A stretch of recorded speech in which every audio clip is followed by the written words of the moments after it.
कहाँ रह गए थे तुम बासिल? मैं यहाँ कब से इंतज़ार कर रही हूँ। वो नाराज़ नज़रों से उसे देखते न रूठे लहजे में बोली। आई एम सॉरी जान, थोड़ा बिजी था। बासिल ने परेशानी से अपनी पेशानी मसलते हुए कहा। उसको अपने साथ लगाते उसे चेयर पर बिठाता खुद सामने बैठ गया। बासिल ने वेटर को आवाज़ लगाते ऑर्डर लिखवाया। इस दौरान उसका सारा ध्यान बासिल की तरफ ही था। क्या हुआ बासिल, कोई प्रॉब्लम है क्या? उसने बासिल का परेशान चेहरा देखते फिक्रमंद अंदाज में कहा। अनुषे, प्रॉब्लम तो है लेकिन तुम्हें बताकर मैं परेशान नहीं करना चाहता। बासिल ने अपने लहजे से उस पर मज़ीद परेशानी जाहिर की थी। अनुषे उसको इस तरह देखकर बुरी तरह परेशान हुई। बासिल, तुम मुझे बताओ क्या परेशानी है तुम्हें? मैं अगर तुम्हारी हेल्प कर सकती हुई तो ज़रूर करूँगी। अनुषे ने मुस्कुराते हुए उसकी परेशानी कम करने की कोशिश की थी। इससे पहले बासिल कुछ कहता, इतने में ही वेटर खाना ले आया। पहले खाना खाते हैं, उसके बाद डिस्कस करेंगे।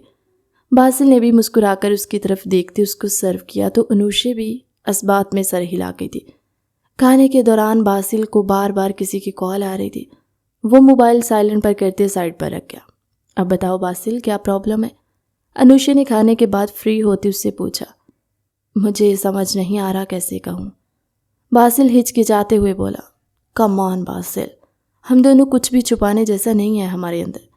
तुम जानते हो मैं बहुत मोहब्बत करती हूँ तुमसे। एक बार तुम सेटल हो जाओ तो अपने मॉम डैड से हमारी शादी की बात करो। अनुषे ने उसका हाथ पकड़ते उसको समझाया। स्टेबल ही तो नहीं हो पा रहा मैं। बासिल उसके हाथ से अपना हाथ निकालते हुए बोला। क्या मतलब, क्या कहना चाह रहे हो बासिल? तुम बेझिझक अपनी परेशानी मुझसे शेयर करो। अनुषे ने नासमझी से उसकी तरफ देखते हुए पूछा। फिर एक नज़र अपने मोबाइल की तरफ देखा जहाँ उसके मैनेजर की कॉल आ रही थी, लेकिन उसने इग्नोर कर दी और बासिल की तरफ मुतवज्जी हुई जब खुद उसका हाथ पकड़ चुका था। अनुषे, तुम जानती हो लास्ट मंथ मैंने अपना नया बिजनेस स्टार्ट किया था। बासिल ने हिम्मत जमा करते हुए उसको देखते हुए कहा। अनुषे ने हंकारा भरते उसे मज़ीद बोलने का कहा। तो मुझे उस बिज़नेस में बहुत लॉस हुआ। आधा लॉस तो मैं रिकवर कर चुका हूँ, लेकिन बाकी लॉस कैसे रिकवर करूँ मुझे समझ नहीं आ रहा, क्योंकि डैड ने मेरी मदद करने से साफ इनकार कर दिया। अभी थोड़ी देर पहले मेरे पार्टनर की ही कॉल आ रही थी जिसको मैंने पैसे वापस करने हैं। उसने अपनी एक हाथ की गिरफ्त अनुषे के हाथ पर मजबूत करते दूसरे से नज़रें झुकाए अपनी पेशानी सहलाई। कितना लॉस रिकवर करना है? अनुषे ने पानी का गिलास उसकी तरफ बढ़ाते फिक्रमंद लहजे में कहा। 10 लाख। बासिल ने उसी पोजीशन में बैठे हुए कहा। बस इतनी सी बात, तुम टेंशन नहीं लो। कल सुबह मेरे ऑफिस आकर चेक ले जाना। तुम ऐसे ही टेंशन ले रहे थे। अनुषे ने उसका हाथ थपथपाया। लेकिन अनुषे, मैं तुमसे कैसे ले सकता? बासिल ने नफ़ी में सर हिलाते हुए एहतजाज में कहा। तुम क्यों नहीं ले सकते मुझसे बासिल? मेरा सब कुछ तुम्हारा ही तो है। शादी के बाद भी तो तुम्हारा ही होगा। कल सुबह 10 बजे तक आकर चेक ले जाना। अभी मैं चलती हूँ, बहुत इम्पॉर्टेंट मीटिंग है। अनुषे उसे कहते अपना मोबाइल और हैंडबैग उठाती वहाँ से चली गई। खाने का बिल वो पहले ही क्लियर कर चुकी थी। उसके जाते ही बासिल पुर इसरार सा मुस्कुराया। मोबाइल पर आती कॉल उठाते मुस्कुराते हुए कान से लगाया।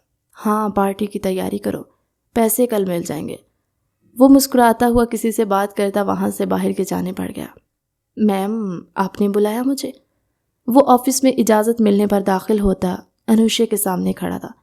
हाँ रेहान, बासिल के नाम पर 10 लाख का चेक बना दो। वो मसरूफ़ से अपने लैपटॉप पर टाइपिंग करती हुई बोली। रेहान ने परेशानी से उसे देखा। 10 लाख, वो भी बासिल के नाम पर? उसे समझ नहीं आया। Any problem Rehan? उसको वैसे ही खड़े देखकर अनुषे टाइपिंग छोड़ती उसको देखते हुए थोड़ा गुस्से से बोली।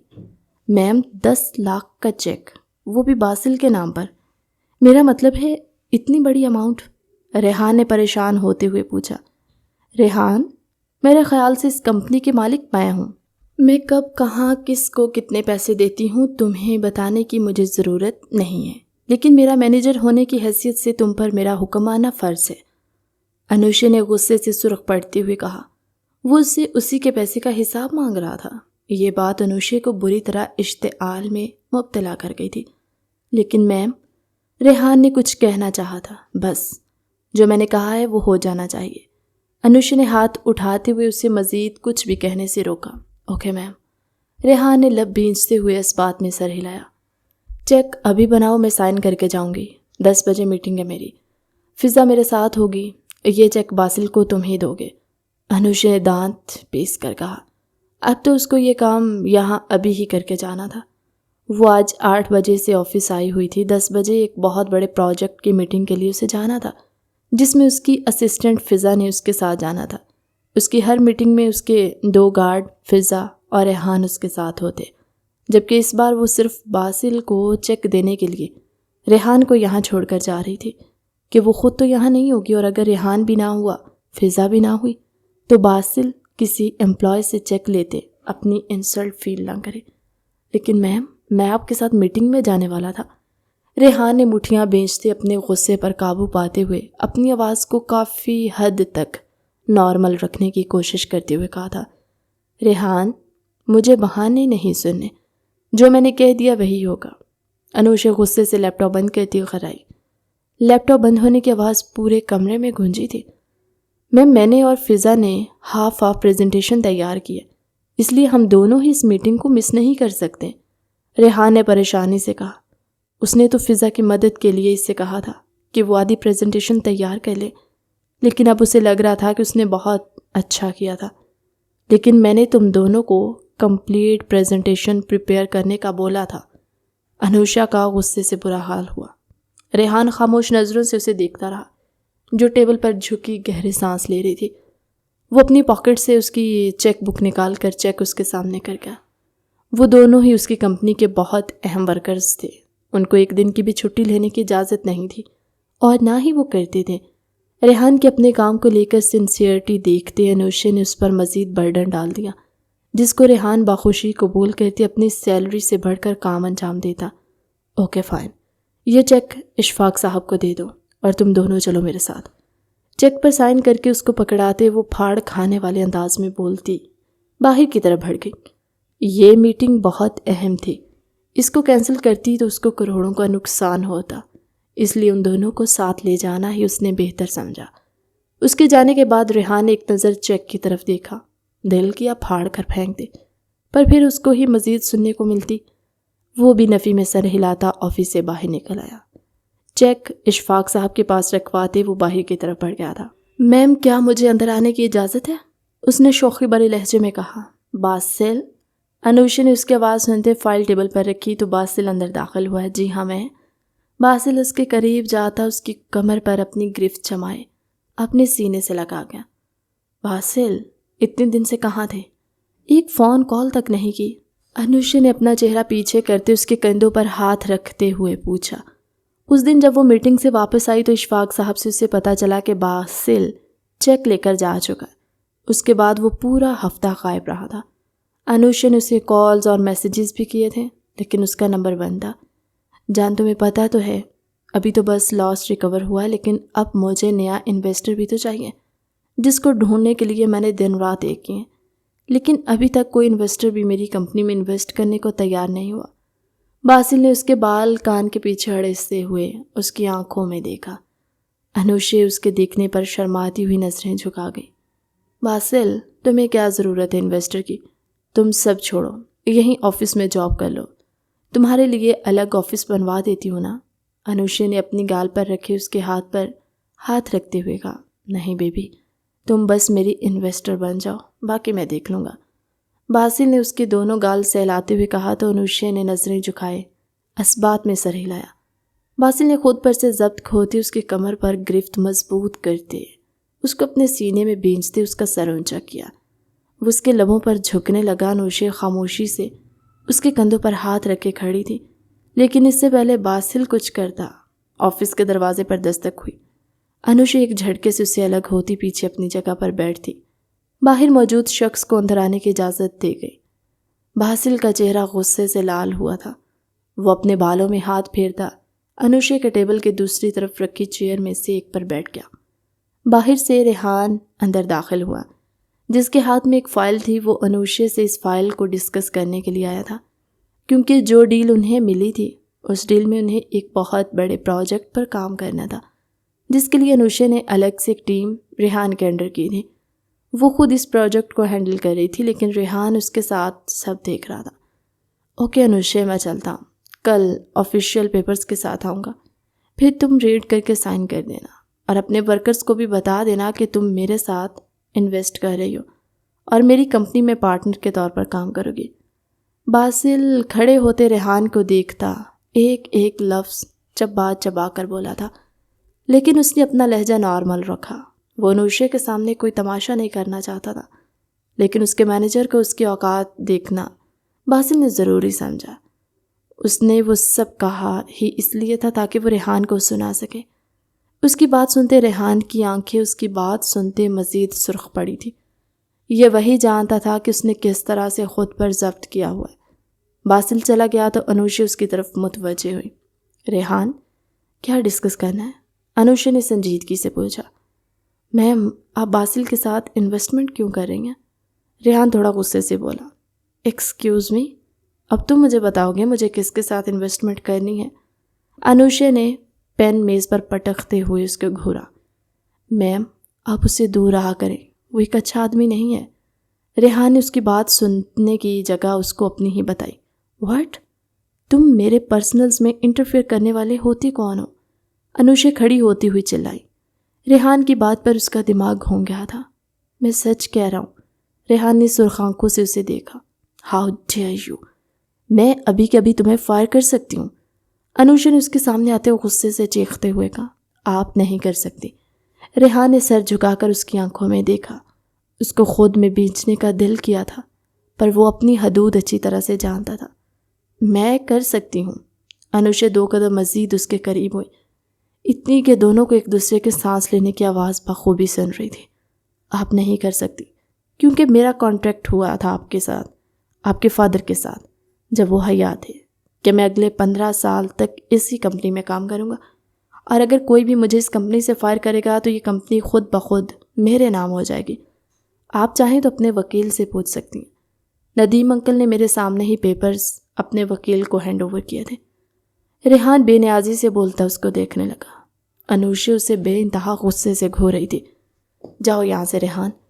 अनुशे पीछे हटती उसको जाने का बोल गई। वो सोफे की तरफ बढ़ी।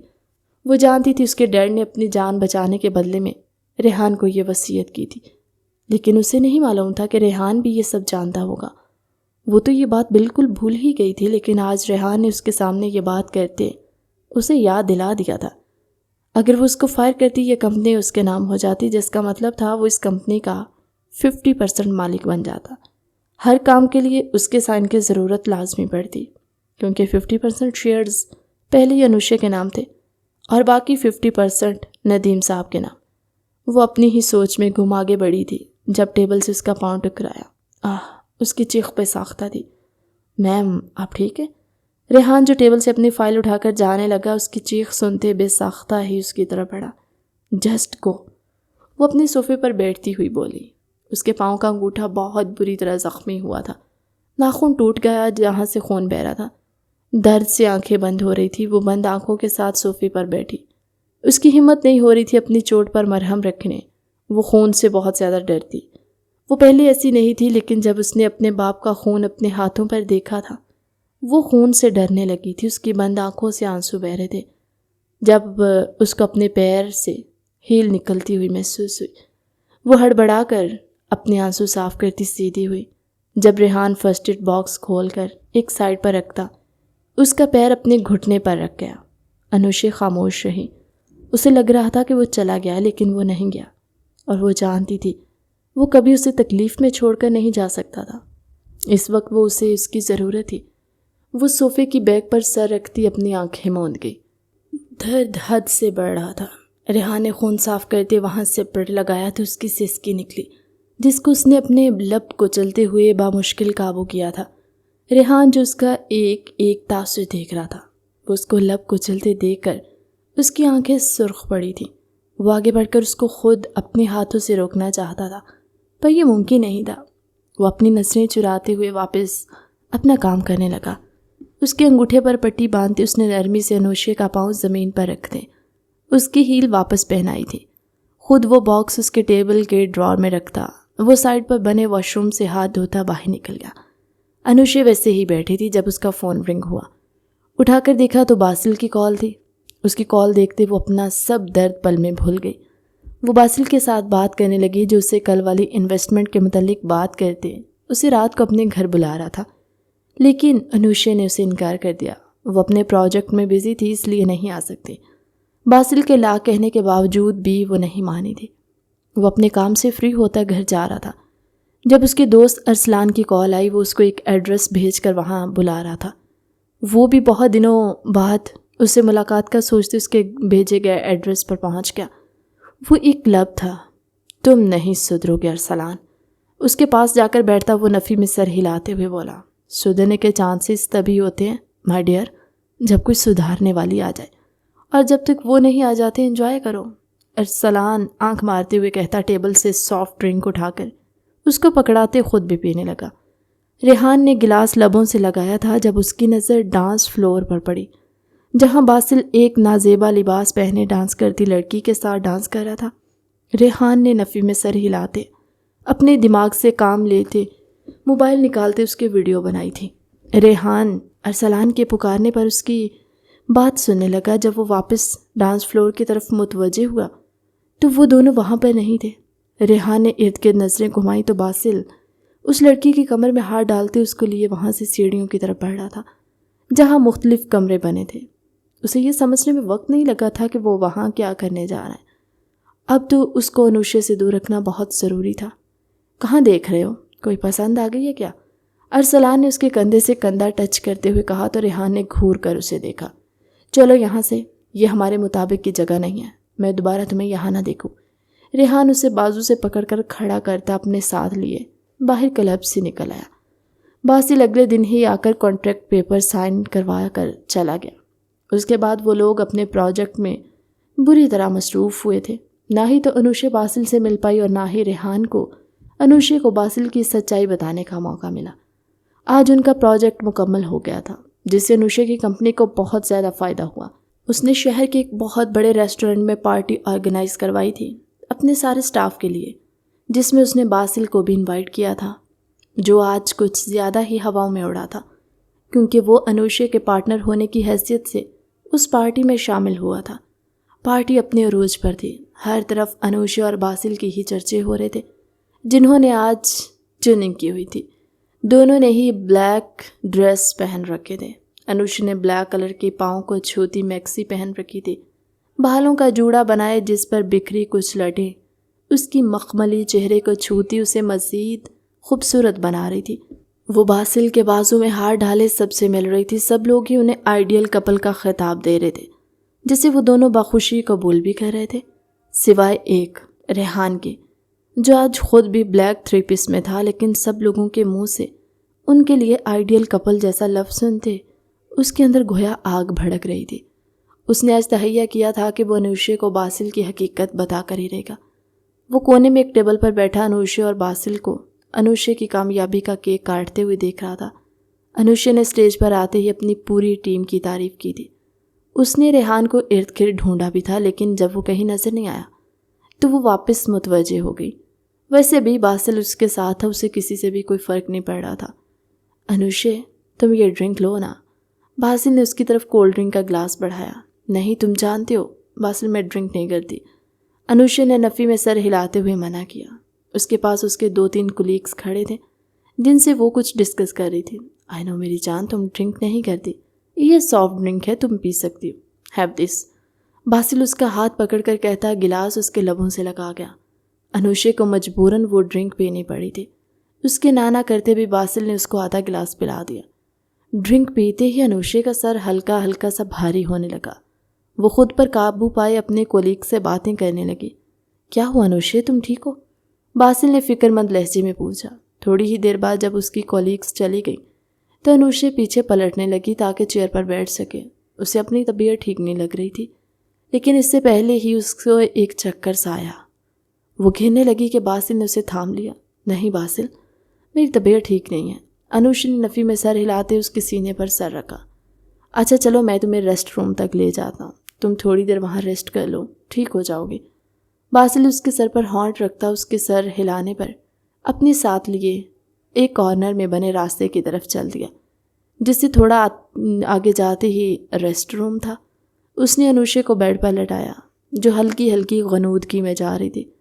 बासिल ने गौर से एक नज़र उसे देखा, फिर अपना काम पूरा होने पर पुरइसरार सा मुस्कुराता हुआ अपना कोट उतार कर सोफे पर फेंकता वो अपनी शर्ट के बटन खोलने लगा।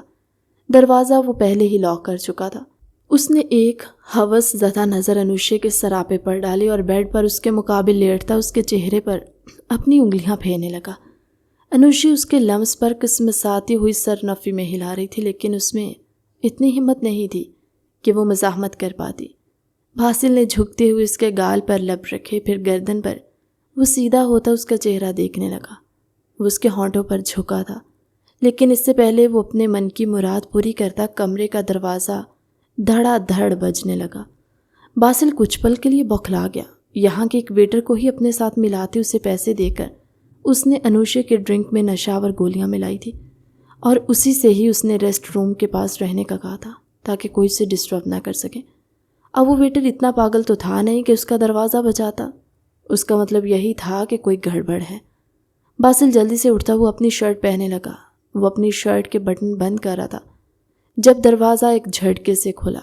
अंदर आता हुआ रेहान बिना इर्द गिर्द देखे उसकी धुलाई करना शुरू हो गया। बासिल इस अचानक हमले के लिए तैयार नहीं था। वो उससे अच्छी खासी मार खाते अधमरा सा हो गया था। बासिल अपना बचाव करता रेहान को गलीज़ गालियाँ देने लगा। रेहान ने उसके जबड़े पर एक ज़ोरदार पंच मारा था। उनसे दूर रहना, वो अपने नापाक इरादों को तो बहुत दूर रखना, वरना तुम्हारा वो हश्र करूँगा तुम सोच भी नहीं सकते। रेहान गराते हुए उसको एक टांग रसीद करता अनुषे को उठाते हुए बैक डोर की तरफ बढ़ने लगा। वो अनुषे के गायब होने के बाद उसे चारों तरफ ढूंढ रहा था। जब एक वेटर ने उसे बताया कि उसने अनुषे और बासिल को रेस्ट रूम की तरफ जाते देखा, रेहान गुस्से से पागल होता रेस्ट रूम की तरफ बढ़ा था। अंदर से कोई आवाज़ नहीं आ रही थी। उसने दरवाज़ा बजाना शुरू कर दिया। जब किसी ने दरवाज़ा नहीं खोला तो उसने तोड़ दिया। दरवाज़ा खोलते अंदर दाखिल होते ही जो मंजर उसे देखने को मिला था वो इसके गुस्से को मज़ीद हवा दे गया। वो अनुषे को अपने सीने से लगाए बाहर की तरफ बढ़ रहा था। अनुषे बड़बड़ाते हुए उसके साथ चल रही थी। हम कहाँ जा रहे हैं? उसका गिरेबान पकड़ती वो अपने वज़न पर खड़ी होने की नाकाम सी कोशिश करती, लुढ़कती हुई उसके सीने से लगी। रेहान के हाथ बेसाख्ता ही अनुषे की कमर से लिपटते उसको सहारा दे गए। बताओ ना, हम कहाँ जा रहे हैं? अनुषे ने मुंदी आंखें खोलती हुई उसकी तरफ देखा। आपके घर जा रहे हैं अनुषे, चलें कार में बैठें। रेहान ने कार का बैक डोर खोलते हुए उसे बैठाने की कोशिश की। हम घर जा रहे हैं तो ड्राइवर कहाँ है? ड्राइवर अनुषे ने खुले दरवाजे से आगे झांक कर देखा तो ड्राइवर को ना पाते वो चिल्लाने लगी। उसी वक्त रेहान ने जल्दी से उसके मुंह पर हाथ रखते उसे खामोश करवाया।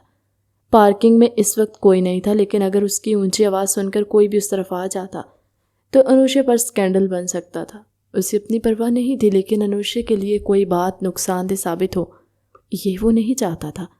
अनुषे, आप अब चलाएंगी? नहीं, कार मैं ड्राइव करूँगा। रेहान ने नरमी से उसे जवाब दिया और उसके सर हिलाने पर उसके मुंह से हाथ हटाया। तुम ड्राइव करोगे?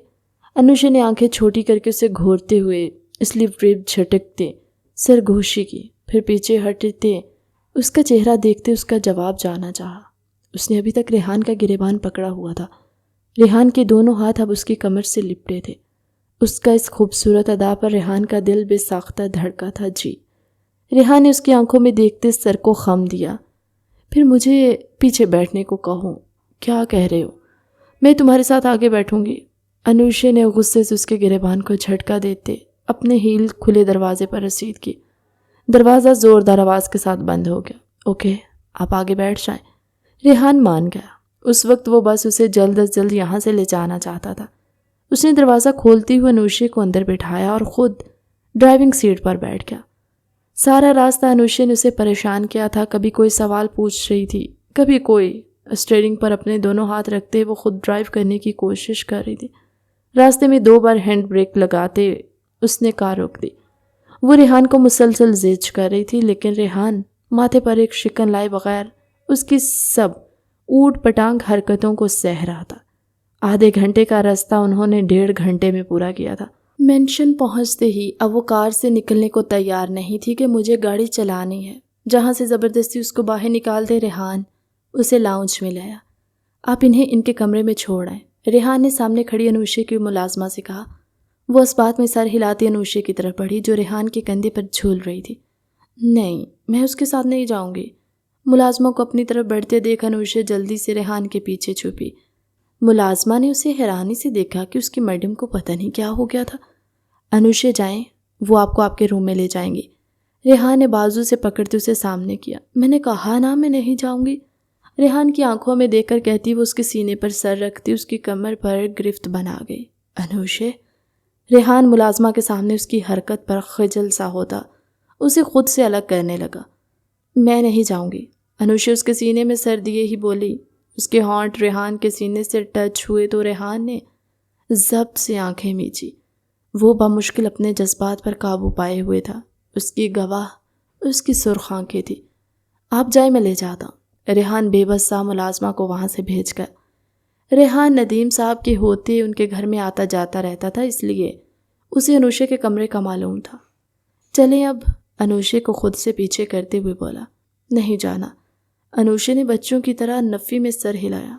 रेहान के चेहरे पर बेसाख्ता मुस्कुराहट बिखरी थी जिसे वो छुपा गया। क्यों नहीं जाना? रेहान ने घूर कर उसे देखते थोड़ा गुस्से से पूछा। मेरे पाँव में दर्द हो रहा है। स्टूपिड। अनूशे गुस्से से चिल्लाती वहीं सोफे पर बैठती रोने लगी। अनूशे, रो क्यों रही हैं?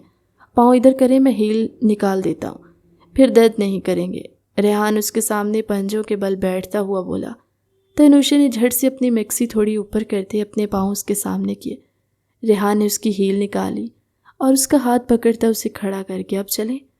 रेहान ने उसको पूछा तो उसने इस्पात में सर हिलाया। हील तो उठाओ। उसको आगे बढ़ते देख अनूशे ने उसका हाथ खींचते हुए कहा। रेहान वापस पलटते उसकी हील उठाते फिर से उसको लिए सीढ़ियाँ चढ़ने लगा। सीढ़ियाँ चढ़ते वो 3 बार गिरते गिरते बची थी। रेहान का सहारा ना होता तो वो गिर चुकी होती। बिलाखिर रेहान ने झुककर उसे उठाते बाकी की सीढ़ियाँ चढ़ते उसके कमरे का रुख किया। कमरे में दाखिल होते उसे बेड पर लेटाया तो वो सो चुकी थी।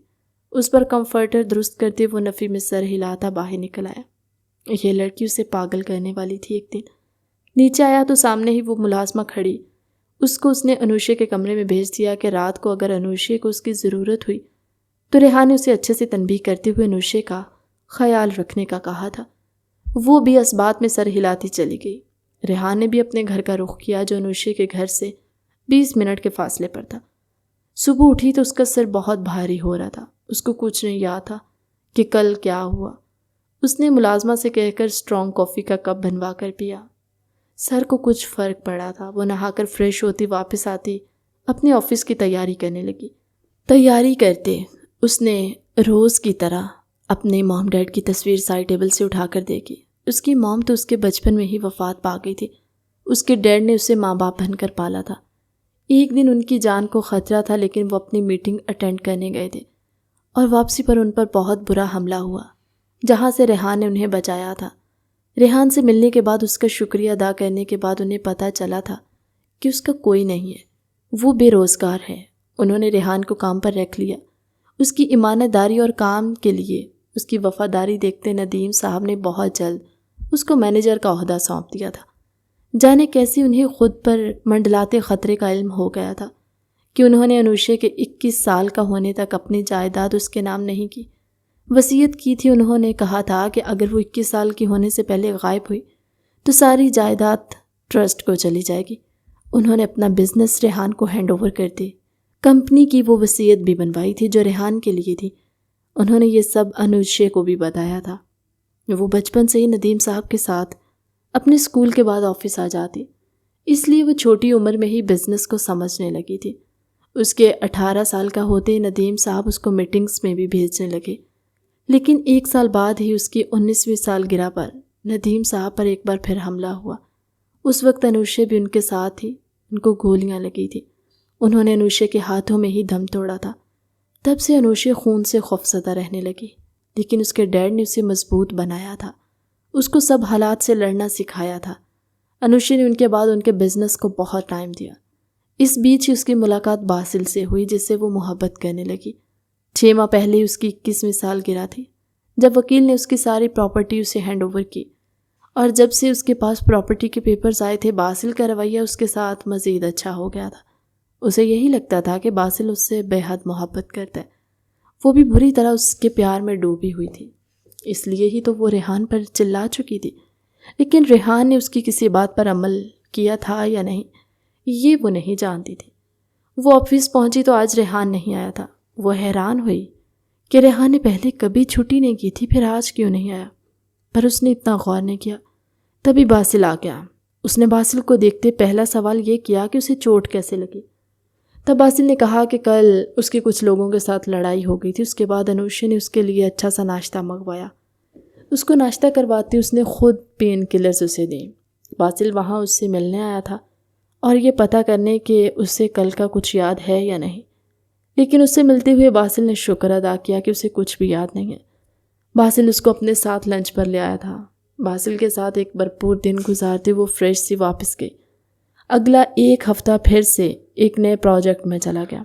रेहान इस बार एक अलग प्रोजेक्ट पर काम कर रहा था। इस बार वो और फिज़ा एक साथ काम कर रहे थे, इसलिए उसकी मुलाकात भी रेहान से ना होने के बराबर हुई। पर यह बात अलग थी कि रेहान उससे एक लम्हे के लिए भी गाफिल नहीं हुआ था। इस दौरान बासिल भी खुद उससे मिलने आता रहा। वो हर बार एक नए चेक की डिमांड करता जो अनुषा बिना उसे कुछ भी पूछे साइन करके देती थी। आज फिर वो आया हुआ था। उसने अनुषा को 5 लाख का चेक साइन करने के लिए कहा था, लेकिन इत्तेफाक से उसी वक्त रेहान भी अपने प्रोजेक्ट की फाइल पर उसके साइन करवाने ऑफिस में दाखिल हुआ, जिस पर बासिल बुरी तरह से घबराया था। रेहान का उसे सच जानता था। उसने उस रात रेस्ट रूम में जो भी किया था बासिल समझ नहीं पाया था कि रेहान ने अनुषा को क्यों नहीं बताया, लेकिन जिस भी वजह से ना बताया हो बासिल के लिए तो ये अच्छा ही था। अगर रेहान उसे बता भी देता तो क्या था, बासिल अनुषा को मनाना जानता था, उल्टा वो रेहान पर इल्ज़ाम लगा देता। उसने मज़ीद एक तरीका भी सोच रखा था कि रेहान ने अगर उसके सामने बताने की कोशिश की तो बासिल उसे टाल देगा, फिर बाद में रेहान से मिलकर उसको पैसे देते बासिल इस मामले को भी हल कर लेगा। इसलिए अभी भी वो अपने तासुरात पर काबू पाए खुद को पुरसुकून करने लगा। बासिल लाओ चेक जिस पर साइन करने। अनुषा ने रेहान से फाइल लेकर टेबल पर रखते बासिल को चेक देने का कहा। बासिल अपनी ही सोच में गुम था, वो सुन नहीं पाया। बासिल, अनुषा ने दोबारा पुकारा। हाँ। बासिल हड़बड़ाते हुए सीधा होकर बैठा। चेक। अनुषा ने हाथ आगे बढ़ाया। रेहान उस दौरान अपनी सुर्ख आंखों के साथ खामोश खड़ा। अनुषा चेक पर साइन करने वाली थी कि रेहान ने उस पर अपना हाथ रख दिया। रेहान, ये क्या बदतमीजी है, अनुषा ने उसे सख्त लहजे में कहा। आप इस चेक पर साइन नहीं करेंगी। रेहान ने नफ़ी में सर हिलाया। तुम रोकोगे मुझे? अनुषा का गुस्सा हद से सिवा हुआ था। बासिल उन दोनों को मुकाबिल देखता अपने चेहरे पर हाथ फेरने लगा। उसे लग रहा था कि उसका वक्त करीब आ गया। हाथ हटाओ रेहान। अनुषा ने उसे आंखें निकाली। आप इस चेक पर साइन नहीं करेंगी अनुषा, रेहान ने सर्द लहजे में कहा। आज उसने मैम की जगह उसे अनुषा पुकारा। उसका ज़ब्त आज जवाब दे गया था। बासिल अनुषा की दिन रात की मेहनत की कमाई अपनी फजूलियात में उड़ा रहा था। ये वो कैसे बर्दाश्त कर लेता। रेहान, चेक छोड़ो, अनुषा ने दांत पीसते हुए कहा। उसे बासिल के सामने कितनी सबकी महसूस हो रही थी। उसका ही एम्प्लॉय उस पर हुक्म चला रहा था। अनुषा, रहने दो, मैं बाद में ले जाऊंगा। बासिल ने उसे ही खामोश करवाना चाहा, उसमें ही उसे अपनी भलाई नज़र आ रही थी। नहीं बासिल, मैं अभी ही साइन करके दूंगी, अनुषा ने कहते रेहान का हाथ खुद अपने हाथ से चेक पर हटाते चेक पर साइन करके बासिल के हवाले किया। बासिल तो चेक लेकर वहाँ से पल में 9-11 हुआ था, लेकिन अब अनुषा कड़े तेवरों से रेहान को घूर रही थी। रेहान, तुम्हारी हिम्मत कैसे हुई बासिल के सामने ये सब करने की? अनुषा ने गुस्से से पेपर वेट उठाते ज़मीन पर फेंका। हाँ, हुई मेरी हिम्मत। नहीं देख सकता आपको उस जाहिल पर आपकी दौलत लौटाते हुए जो आपको ही धोखा दे रहा है? रेहान ने उसकी तरफ कदम बढ़ाते उसकी आंखों में आंखें डालते करख्त लहजे में कहा। तुम्हारा दिमाग ठीक है रेहान? तुम बासिल के बारे में ऐसी बात कैसे कर सकते हो? अनुषा उसका गिरेबान पकड़ती चीखी। इससे बर्दाश्त नहीं हुआ था अपनी मोहब्बत के लिए रेहान के मुंह से निकला एक भी लफ्ज़, वैसे ही जैसे उसकी आपको धोखा देने की हिम्मत हुई है। रेहान गराया। नहीं, तुम झूठ बोल रहे, झूठे हो तुम।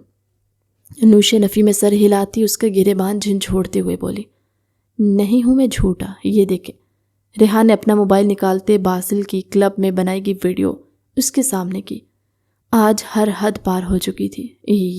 ये फेक है, ऐसा नहीं हो सकता। अनुष्या ने मानने से इनकार कर दिया। मोबाइल वापस उसके हाथ में थमा चुकी थी। ये फेक नहीं है, रियल है। ये मैं आपको नहीं दिखाना चाहता था, पर अब मुझे लगता है कि आपको ये वीडियो भी नहीं देखनी चाहिए। रेहान बोलते हुए मजीद एक वीडियो चलाते हुए उसके सामने की, जो रेस्ट रूम की थी। रेहान ने रेस्टोरेंट से फुटेज डिलीट करवा दी थी, लेकिन अपने मोबाइल में उसने सेव की थी ताकि अनुष्या को बासिल का असल चेहरा दिखा सके। पर वो नहीं चाहता था अनुष्या उसके सामने शर्मिंदा हो, इसलिए उसने ना दिखाने का फैसला किया। लेकिन आज जैसे अनुष्या ने बासिल की क्लब वाली वीडियो को झुठलाया था, रेहान उसे ये वीडियो दिखाने पर मजबूर हो गया। नहीं, ये नहीं हो सकता, तुम झूठे हो। अनुष्या ने उसका मोबाइल ज़मीन पर फेंकते नफ़ी में सर हिलाया। उसके सर में दर्द की एक लहर सी उठी। वो सब समझकर भी ना समझ भंती जुटला रही थी। उसे पूरा यकीन था उसका बासिल उसके साथ धोखा नहीं कर सकता। उस दिन उसकी मुलाजमा ने उसे बताया कि वो रात को रेहान के साथ घर आई थी। वो अपने घर के कैमरास का कार पोर्च और लाउंज की फुटेज भी देख चुकी थी, लेकिन रेहान के अंदाज में कोई फ़र्क ना देखती वो खामोश हो गई। वो जानती थी उसने उस रात रेहान के साथ बहुत अजीब हरकतें की। वो बहुत शर्मिंदा भी थी। यही वजह थी कि वो रेहान के साथ इस प्रोजेक्ट पर काम नहीं कर रही थी, उसका सामना कम ही करने की कोशिश करती। आपको अब भी ये सब फेक लग रहा है? रेहान उसका बाजू अपनी जारहाना गिरफ्त में जकड़ता हुआ कराया। अनुष्या उसके अंदाज पर अंदर ही अंदर सहम गई थी, लेकिन खुद को मजबूत जाहिर करती उसकी आंखों में देखने लगी। हाँ, ये सब फेक है। मेरा बासिल ऐसा कर ही नहीं सकता। तुमने बासिल को मुझसे दूर करने के लिए ये सब किया। और कितना गिराओगे खुद को मेरी नज़रों में रेहान? अनुष्या भी गुस्से से बोली। बस एक और लफ्ज़ नहीं। कौन सच्चा है कौन झूठा, इसका सबूत आपको आज रात को मिल जाएगा। रेहान ने उसका बाजू छोड़ते हुए कहा। साथ ही ज़मीन पर पड़ा अपना मोबाइल झुकते हुए उठा गया। क्या मतलब? अनुष्या ने अपने कदम उसकी तरफ बढ़ाए। मतलब आपको आज रात अच्छी तरह समझाऊंगा, तैयार रहिएगा। आपको आपके प्यारे बासिल के करतूत आपकी आंखों के सामने लाइव दिखाऊंगा। फिर देखता हूँ आप क्या कहती हैं मैम। रेहान सर्द लहजे में कहते, आखिर पर मैम तंजिया अंदाज में बोलता। अनुष्या ने नासमझी से उसे बाहर जाते हुए देखा। उसके सर का दर्द बढ़ गया था। काम ना होने के बराबर था। वो टेबल पर पड़ी रेहान की फाइल उठाती अपने साथ लिए घर की तरफ रवाना हो गई। क्या दिखाना चाहते हो तुम मुझे? उसकी तरफ रुख मोड़ते गराई। वो उस वक्त उसके साथ उसके कार में बैठी थी। वो 10 बजे के करीब उसे उसके घर से लेने पहुंचा। जाने कहाँ ले जाना चाहता था। अनुष्या नहीं जाना चाहती थी, पर रेहान को गलत साबित करके वो उसे ये बताना चाहती थी कि बासिल ऐसा नहीं है, इसलिए मजबूरन उसके साथ आ गई। कुछ देर इंतज़ार करें, सब पता चल जाएगा। रेहान सामने देखता हुआ बोला। उस वक्त वो दोनों एक अंधेरी सड़क पर कार एक साइड पर लगाए उसमें बैठे हुए थे। रेहान का मोबाइल रिंग हुआ तो उसने कॉल पिक की। आगे से जो सुनने को मिला, रेहान का गुस्से से बुरा हाल हो गया था। क्या? तुम फिक्र मत करो, उसे कुछ नहीं होगा, हमारे। रेहान तेजी से कहता कॉल कट गया। क्या हुआ? वो सब झूठ था ना, बासिल पर जो तुमने इल्ज़ाम लगाए? अनुष्या ने इज्जत में पूछा। रेहान जो कार स्टार्ट करते वापस रोड पर ले आया था, उसकी बात पर तंजिया सा हंसा। आपको अब भी वो सही लग रहा है? पता नहीं कौन सी पट्टी बांध चुका है वो आपकी आंखों पर। कुत्ते की दुम कभी सीधी नहीं होती अनुष्या। वो जाहिल क्लब में एक लड़की के साथ ज़बरदस्ती कर रहा था। आए अपनी आंखों से देख ले, ताकि आपकी आंखों से उसकी झूठी मोहब्बत की पट्टी उतर सके। कार क्लब के सामने रोकती उसने अनुष्या को बाहर निकालने का कहा। अनुष्या के हाथ पांव कपकपाने लगे। अगर वाकई जो रेहान कह रहा था वो सच होता तो नहीं, उसका बासिल उसे धोखा नहीं दे सकता। वो तेजी से दरवाज़ा खोलती बाहर निकल आई। अगर ऐसा कुछ ना हुआ रेहान, तुम तो अपनी खैर मना लेना, इस बार मैं तुम्हें बिल्कुल माफ़ नहीं करूँगी। उसका दिल बुरी तरह घबरा रहा था, लेकिन फिर भी उसने रेहान को धमकी देना बेहतर समझा था। वो रेहान के पीछे पीछे चल रही थी। अंदर का माहौल उसके लिए नया नहीं था। वो जानती थी यहाँ ये सब होता है, लेकिन कभी इस तरफ रुख नहीं किया था। उसने आज सिर्फ अपनी मोहब्बत को सच्चा साबित करने के लिए वो यहाँ चली आई थी। रेहान एक कमरे के सामने रुका तो वो जो अपनी सोच में गुम उसके पीछे चल रही थी उसकी पूंछ से टकरा गई। अनुष्या का एक पल के लिए दिमाग घूम गया। उसकी नाक पर भी बहुत चोट लगी। दर्द से नाक सुर्ख पड़ गई। रेहान ने पलट कर उसे देखा तो अनुशे उसे आंखें दिखा गई। रेहान ने दरवाजे के सामने उसे किया तो वो हैरान होती उसे देखने लगी। मैं नहीं चाहता बाद में आप कहें कि ये मंजर भी मैंने खुद बनाया, आप खुद देख लें। अंदर से लड़की की चीखने की बहुत ज़्यादा आवाज़ें आ रही थी, लेकिन नीचे बहुत ऊंचा म्यूज़िक चल रहा था, इसलिए किसी को भी नहीं पता चल रहा था। रेहान ने अरसलान को यहाँ भेजा था। उसने उसको बासिल की तस्वीर दिखाई और जैसे ही बासिल आया अरसलान ने उसकी एक एक हरकत पर नज़र रखी।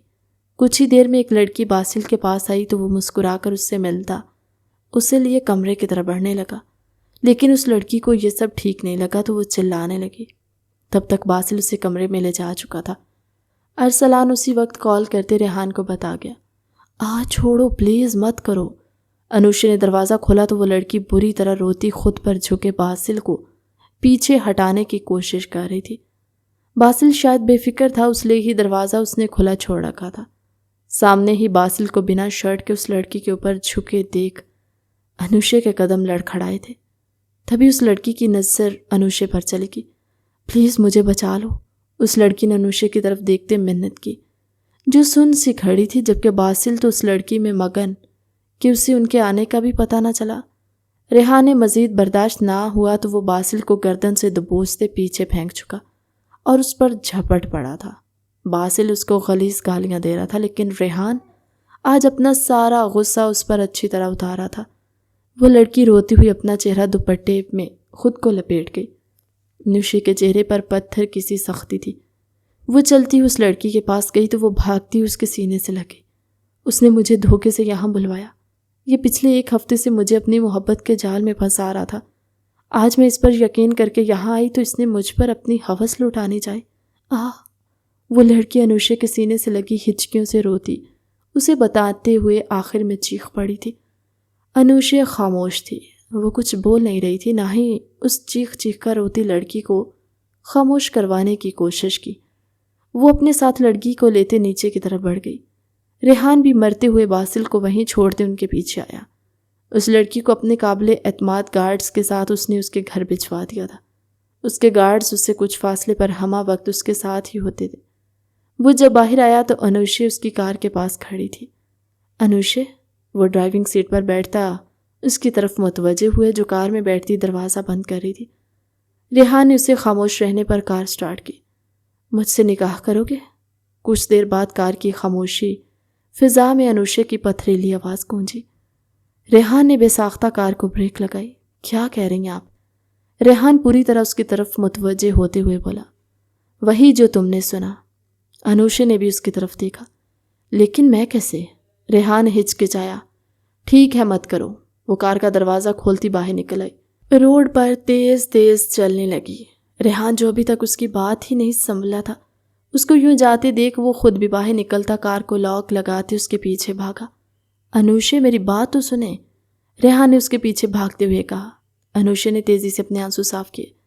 बासिल के धोखे ने उसे कहीं का नहीं छोड़ा था, लेकिन वो मजबूत थी, हर मुश्किल हालात का सामना कर सकती थी। वो बासिल को बख्शने का इरादा किसी सूरत ना रखती थी। रेहान के निकाह में जाने का फ़ैसला उसने खुद ही किया था, क्योंकि जिस तरह रेहान अब तक उसके साथ कहीं ना कहीं वो रेहान को खुद के लिए परफेक्ट समझ रही थी। उसे इतने साल हो गए थे उसके साथ, उन दोनों का सारा दिन तकरीबन एक साथ ही गुजरता। उसने रेहान की आंखों में अपने लिए सिर्फ इज्जत ही देखी थी। जिस तरह उस रात उस कमरे से बचा कर लाया था और जिस तरह उसको घर लाया, उसकी हरकतें बर्दाश्त की। अनुशे का दिल तो तब ही रेहान के हक़ में फ़ैसला दे रहा था, लेकिन तब वो खुद को सिर्फ बासिल की अमानत समझ रही थी। पर बासिल के धोखे ने सब कुछ क्लियर कर दिया, लेकिन रेहान की हिचकिचाहट उसको बहुत बुरी लगी थी। उसने रेहान से इनकार की उम्मीद नहीं रखी थी। अब उसे लग रहा था कि वो उस दुनिया में सिर्फ अकेली है, कोई भी नहीं है उसका। मेरी बात तो सुने यार। रेहान ने उसका बाजू पकड़कर उसे अपनी तरफ खींचा तो वो उसके सीने से जा लगी। मुझे कुछ नहीं सुनना, जाओ तुम भी, मुझे अकेला छोड़ दो।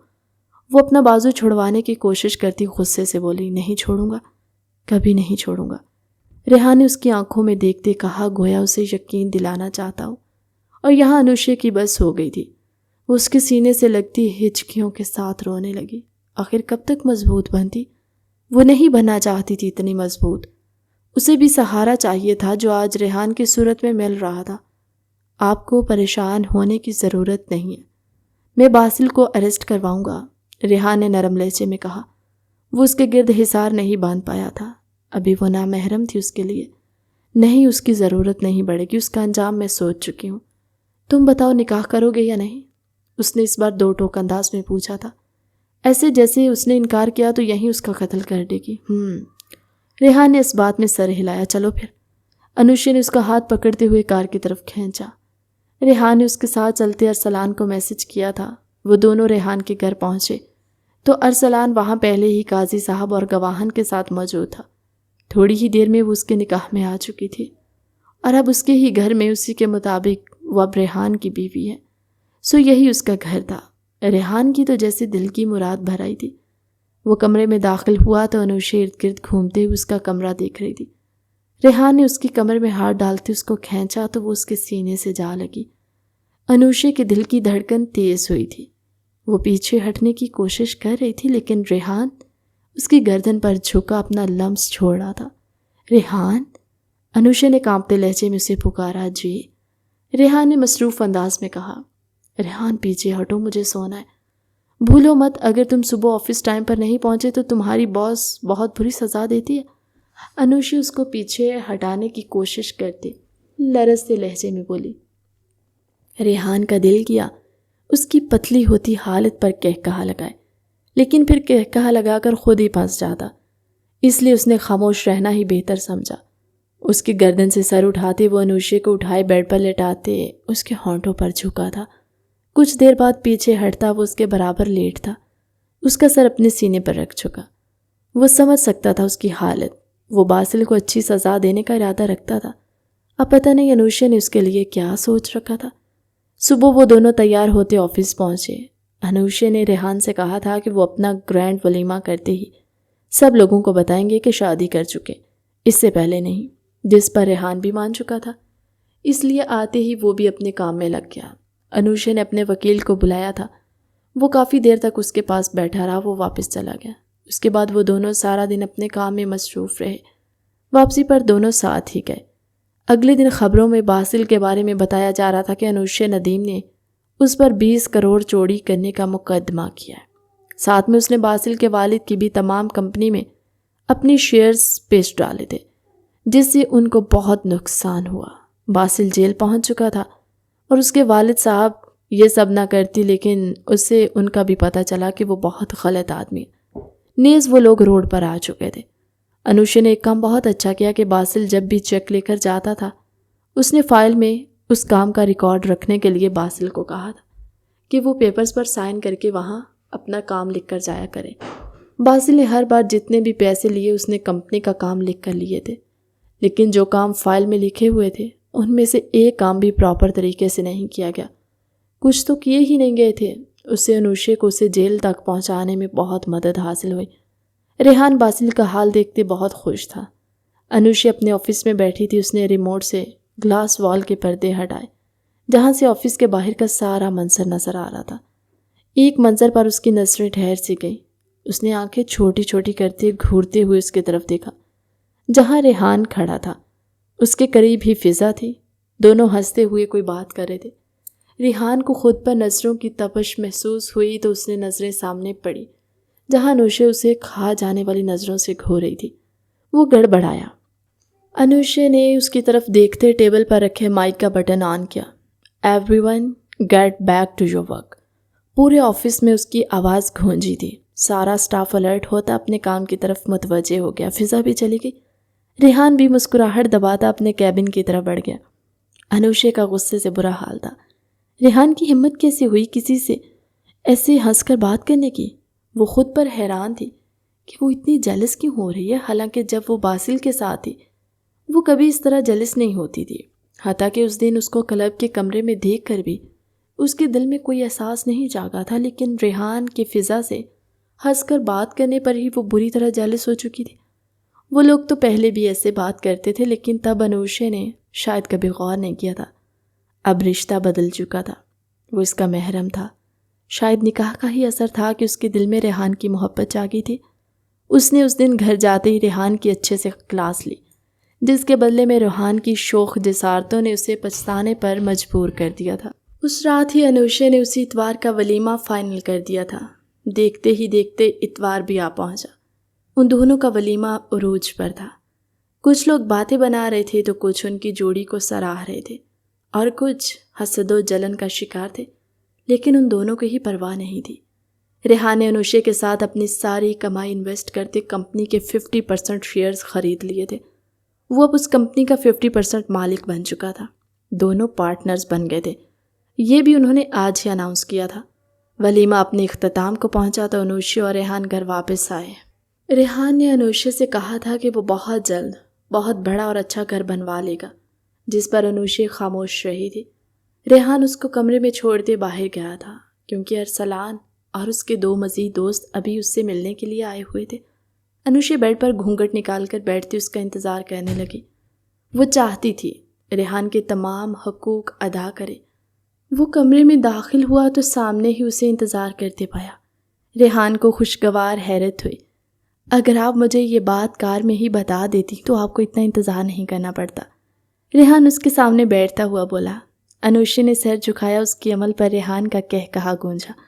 आपके लिए गिफ्ट है मेरे पास। रेहान ने अपनी पॉकेट से एक सुर्ख डिब्बा निकालते उसके सामने किया। उसने खोलते हुए सामने किया तो इस बॉक्स में सोने की पायल की खूबसूरत सी जोड़ी थी। रेहान ने पायल उसे पहनाने के लिए उसका पैर आगे बढ़ाने का कहा। अनूशा ने बिना झिझके अपने पैरों से लहंगा हटाया तो रेहान ने उसके दोनों पाँव में पायल पहनाई। वो वापस उसके मुकाबले आ बैठा था। रेहान ने उसका घूंघट उल्टा तो दंग रह गया। वो पार्टी में न्यूड सा मेकअप किए हुई थी, बिल्कुल ना होने के बराबर, लेकिन उस वक्त वो मुकम्मल ब्राइडल मेकअप में थी। रेहान बिना उसे मौका दिए उसके लबों पर झुक गया था। अनूशा ने बाजू उसके गिर्द बांधते खुद सुपुर्दगी का ऐलान किया। रेहान सरशार सा होता उस पर झुका था।